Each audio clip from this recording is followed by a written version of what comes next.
Hello Internet, says Skorikowski, and welcome to part 2 of our Call of Cthulhu review/overview. In this episode, we're going to talk about character creation. I always had a belief that the best way to learn a new role-playing game, whenever I pick up a book for one, is to go ahead and make a character at the very beginning. And that way, as we go further through the book and we get to things like combat and different aspects of game mechanics, there's something that we can look at and refer to and apply all this new knowledge to versus just kind of think of it as nebulous concepts. It makes it much easier to understand the rules. So there's several different ways that you can create a character in Call of Cthulhu. There's the rules that you can find in the free quick guide. There's also several more that you can find in the Keeper rule book. And the most you'll find in the Investigator's Handbook, mostly because that's just completely about being a player and being a character in Call of Cthulhu, so it gives you the most options. Now, the method that we're going to use today is the one that I want my players to use. It also includes a couple house rules and a few of the optional rules that I like to have in there. So this is the method that we do, but there are many more ways of doing it, so please don't think this is the only one. Now, without further ado, let's get started. Okay, we're going to start with a 1920s Era Investigator sheet. You can download these for free off the Chaosium website. They also have an auto-calculator version that fills in a lot of the information for you and takes all the math out of it, so that's pretty cool. Links below in the video description. We're going to go ahead and start with determining what our character occupation is. A lot of systems say that you should always start with your stats and then figure out what the character's class or occupation is. I don't do it that way. I always start with an idea for the character before I roll up stats, so let's look at the list. There are a lot of occupations in Call of Cthulhu, so many that we could go over this for an entire video, but for the purpose of just character creation, I'm going to choose a classic, the Private Investigator, or the Private Detective. So going back to the character sheet, we're going to go ahead, fill in the name, fill in the occupation, in this case Private Detective or Private Investigator, then fill in the rest of the information there. Now go ahead and pay special attention to that age being 33. That's going to be something that we do refer back to later on. Now sliding over a little bit, we're to the characteristics. These are our stats. Now a lot of role players are going to be familiar with many of those, such as strength, con, dexterity, but there's a few others that you might not be as familiar with. Size is how physically large your character is, how tall they are, how broad their shoulders are. App is appearance, how attractive are they? POW stands for willpower or mental power, and then EDU stands for education. Now, there's several different ways that we can come up with stats. There's lots of different ways in the books, but let's go ahead and use the method that I use. And the other stat that we're going to be using in this is at the bottom, and that is luck. It's sort of the non-stat stat, but we're going to roll it up at the same time as the others. Now, rolling up stats is pretty standard for a lot of other role-playing games, 3d6. This should seem very familiar to you, but you'll notice that some of them, such as size or intelligence, are 2d6 plus 6. Now, going by a house rule that I have used since I first started role-playing ages ago, is for rolling up statistics, I re-roll ones. It gives us a slightly higher advantage on the bell curve. So rolling all our stats, we come to this. Now what you do is you then multiply these figures by 5 to come up with what the stats are.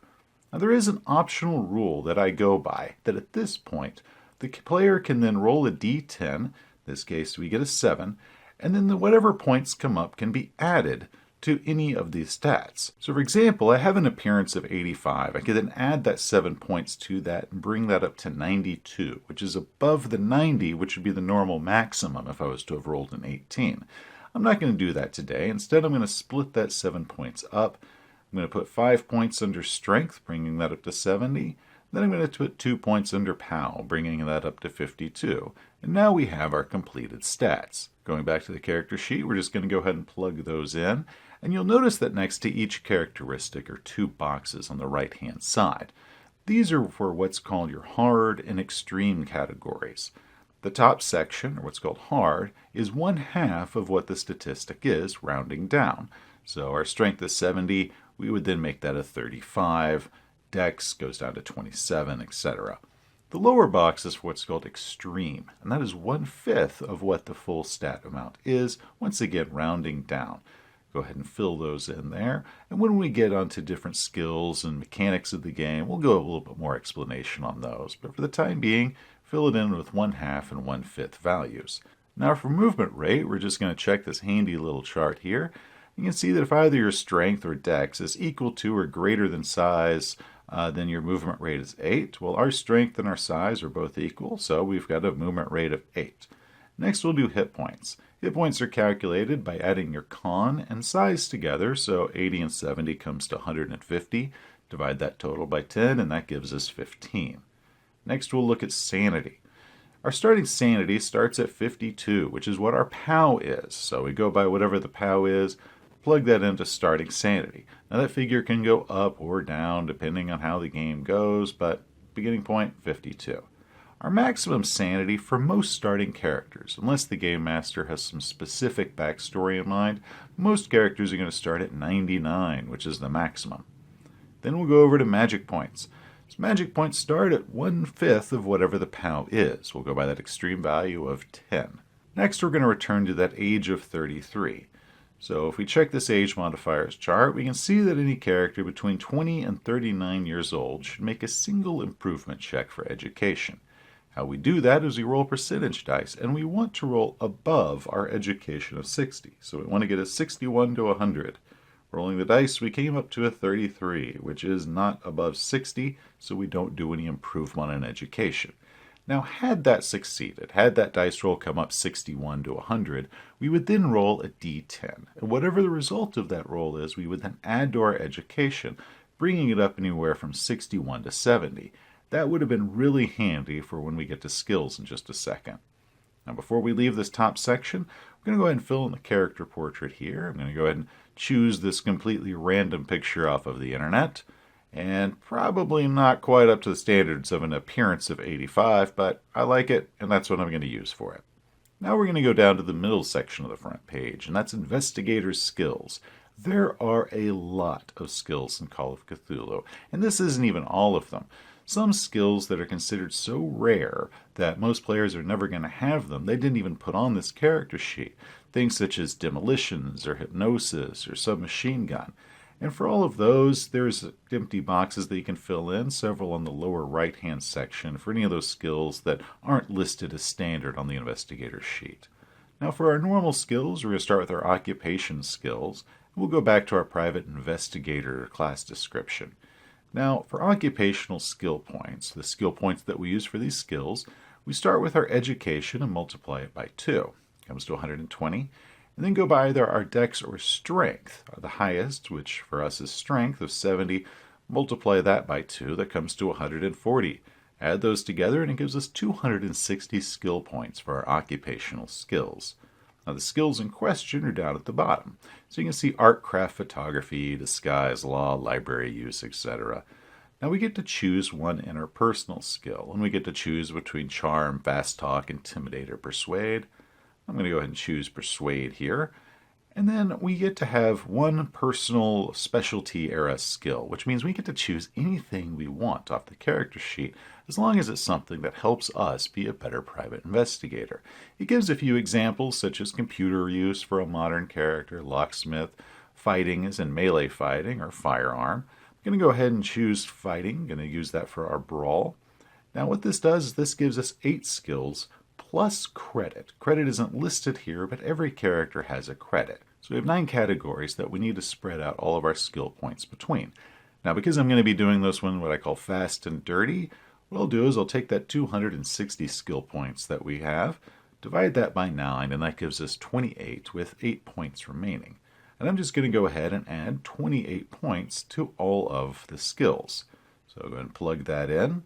And then with the 8 points remaining, I'm just going to go ahead and stick those into Persuade, bringing that up to 46.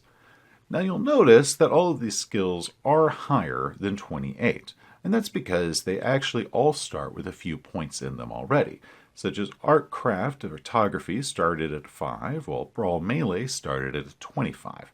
So any points that we add during character creation get added to that base there. So that's why our Fighting Brawl is 53.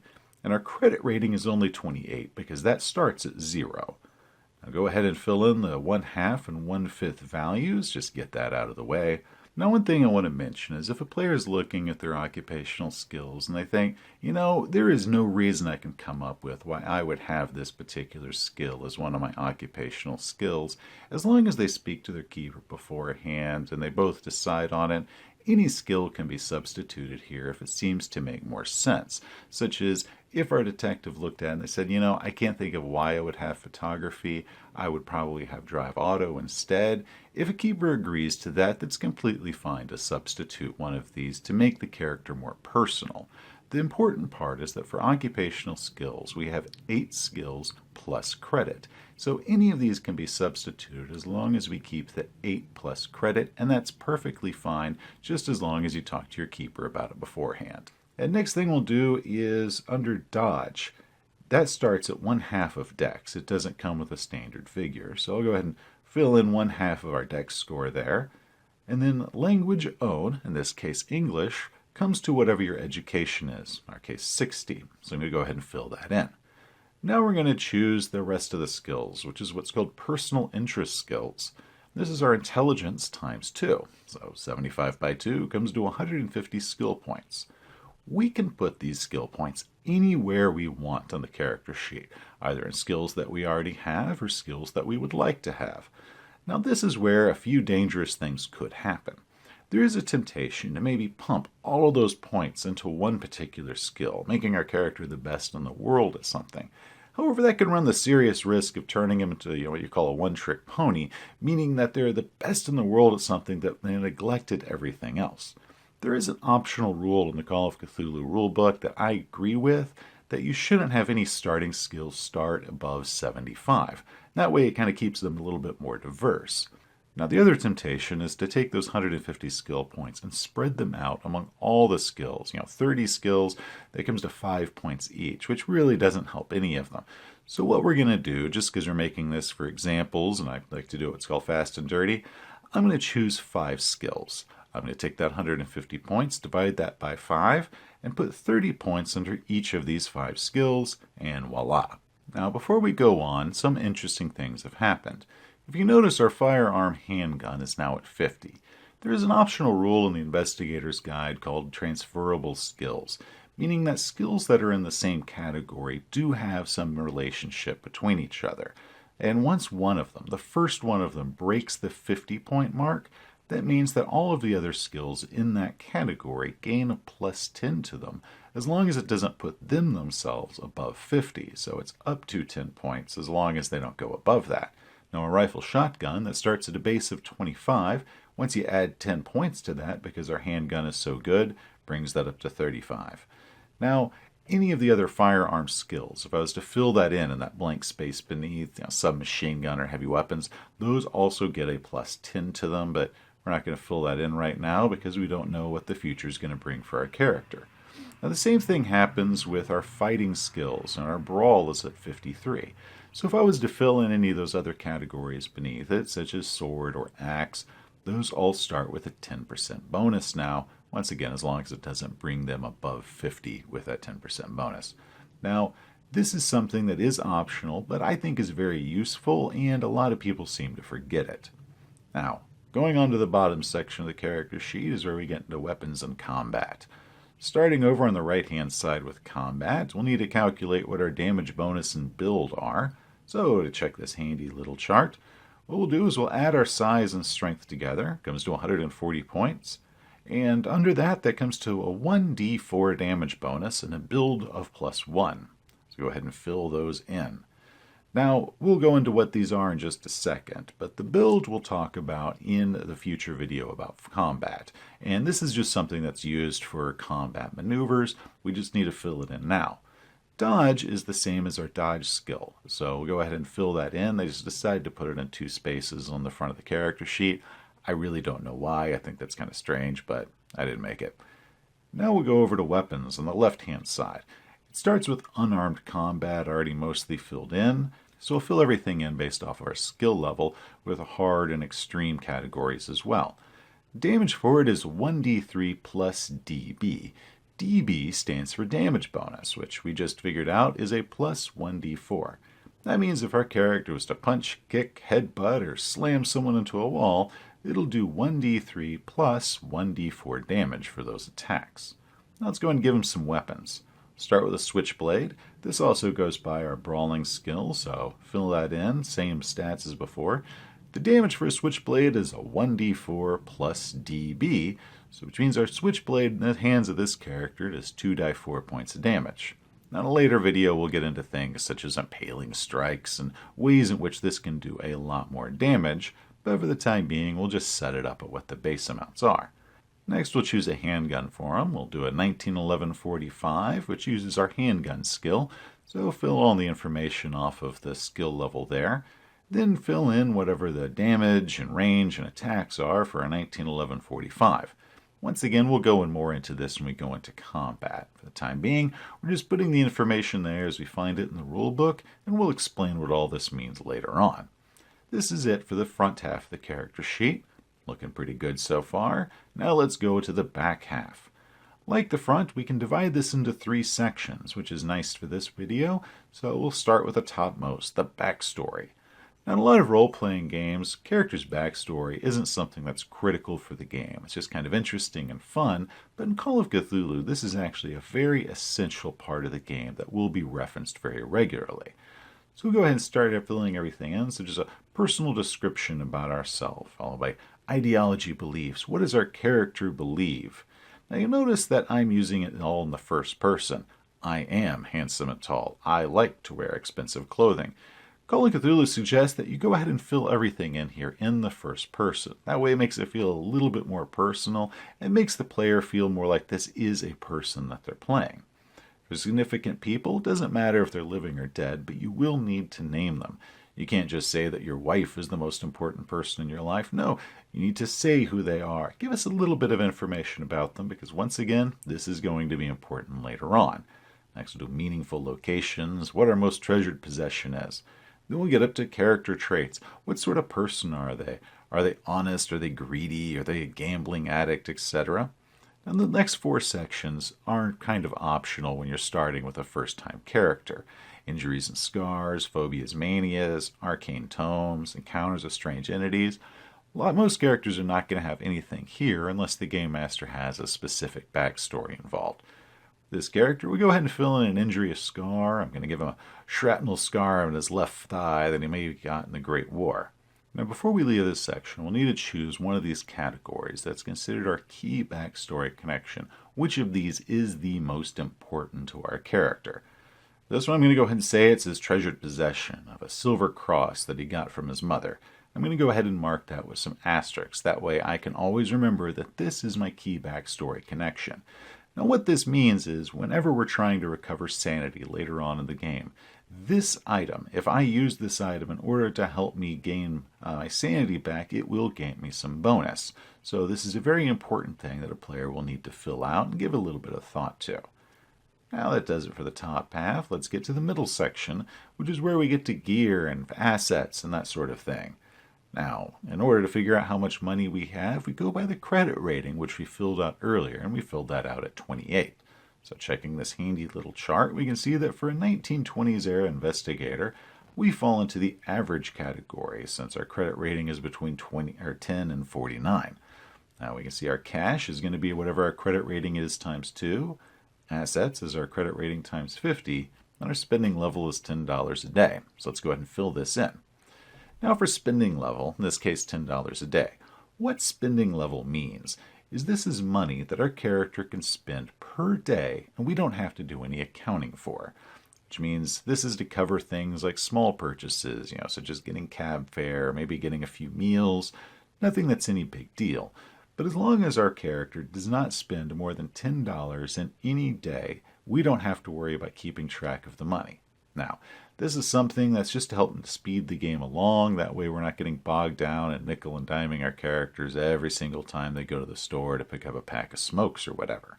But if this is something that is abused, a game master can take this away. So players shouldn't try to abuse this. They should just go ahead and take it for what it's intended as. Now, if our character spends more than $10 a day, such as they spend $11, what they do is they then take that full amount that they spend and then they can remove that from their cash or assets.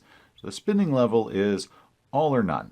So you apply some of it. If you're making a $50 purchase, you can't then take $10 off and just cover the rest with your cash. You either use the $10. If you go above, you have to cover it all yourself. Now the cash that we have is $56 and our assets is $1,400. Now assets could mean that it's money in the bank, or it could be valuable property that our character owns. In this case, what I'll do is I'll say that some of that money is tied up into a Model T Ford and then some office furniture. I like to say that maybe he lives in his office, kind of like Who Framed Roger Rabbit, where the filing cabinet is really a secret bed. Now we'll go over to gear and possessions. I'm not going to spend any time on this. We're just going to give him some starting gear for a good first-time Call of Cthulhu character. There's a wonderful price guide that's in the Investigator's Handbook that players and game masters can spend a lot of time poring over and choosing some of the best stuff. Now on to the bottom section. This is the easiest of all of them. The left half is just some quick reference rules, some handy rules that way that your players can quickly check it out. They don't have to ask these questions, just a nice little note spot. Next is fellow investigators. This is simply who are the other players and who are their characters that are in our character's party. So you want to fill that in with some information there, nothing big. And that gives us a completed back half of the character sheet. So we now have a completed Call of Cthulhu character sheet that looks rather good. And here we go. Now as we go further through the series, we can then reference back to this Jack Malone character and use this character as a way to reference any of the combat and skill advancements and other rules as we get into them. Now, one optional rule that I didn't go into that I do want to touch on is what's called character experience packages. Now, what these are different things that a character can have that kind of give them a bit of a boost. There's a war experience, a police experience, crime experience, and each of these comes with some skill points that can go into specific skills, as well as a few other benefits, such as the medical experience package doesn't have any minuses to SAN whenever they're viewing horrific injuries, because they've already been conditioned to them. The cost for the experience packages is going to be a little bit of SAN that's lost up front due to the character's history with all of these violent or strange things. And this is a cool thing that you can add to your characters to give them a little bit of a bonus and a little bit of a unique flavor.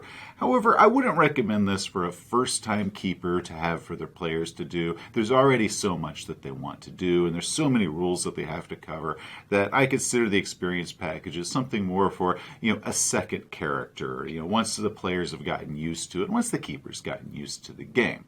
Now, in speaking of sanity that's lowered just straight off the bat, one complaint that I have about the auto-calculator character sheet is that whenever POW is filled in, it automatically fills in what the starting SAN is, and there's no way to update that. So if your character does have one of these experience packages, there's no way to lower the SAN for the starting point because you can't correct it.